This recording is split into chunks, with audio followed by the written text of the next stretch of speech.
तो स्टूडेंट्स अब करेंगे question number 2 on comparing the ratio a1/a2 b1/b2 and c1/c2.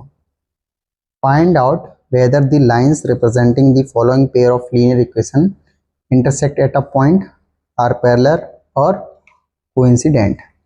देखो ये इन रेशियो को कंपेयर करके हमें बताना है कि जो लीनियर इक्वेशंस के पेयर हैं ये इंटरसेक्ट कर रहे हैं एक पॉइंट पर, या फिर पैरेलल हैं, या फिर कोइंसिडेंट है।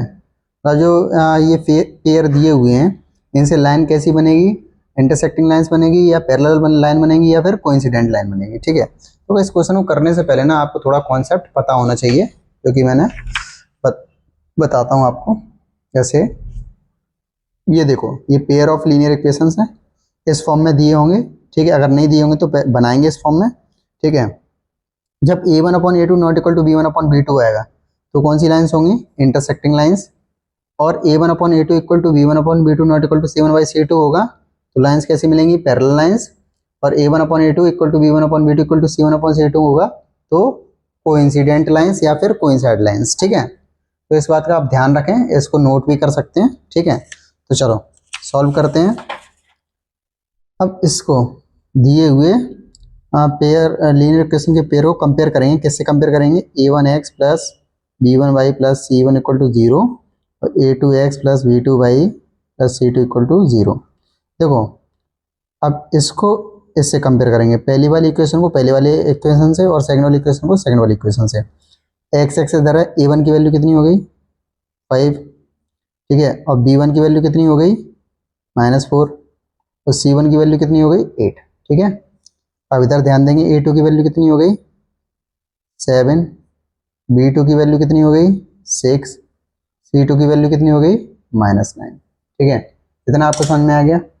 अब देखो 5/7 -4/6, हम यहाँ ऑब्जर्व कर रहे हैं, बी ऑब्जर्व दैट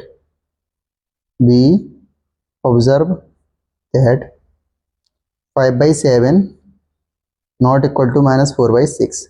इसका मतलब that is a1/a2 not equal to b1/b2।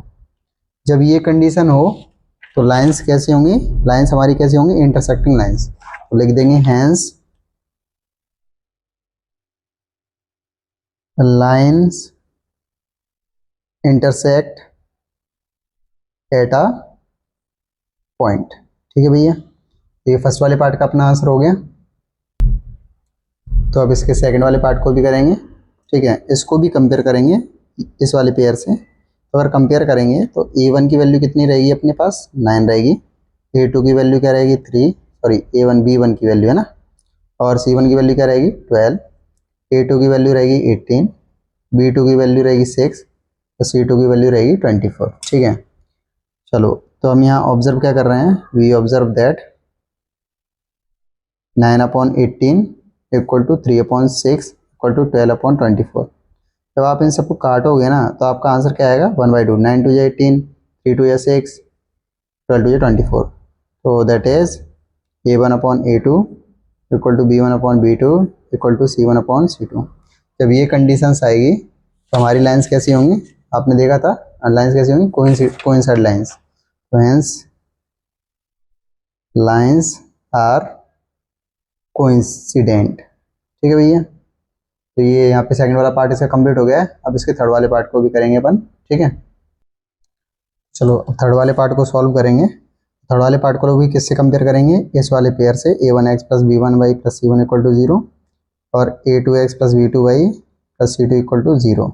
तो a1 की वैल्यू क्या रहेगी अपने पास, a1 की वैल्यू रहेगी 6 और b1 की वैल्यू क्या रहेगी -3, c1 की वैल्यू क्या रहेगी 10। ठीक है, और a2 की वैल्यू क्या रहेगी 2, b2 की वैल्यू क्या रहेगी माइनस कुछ नहीं है तो 1, तो -1 और c2 की वैल्यू क्या रहेगी 9।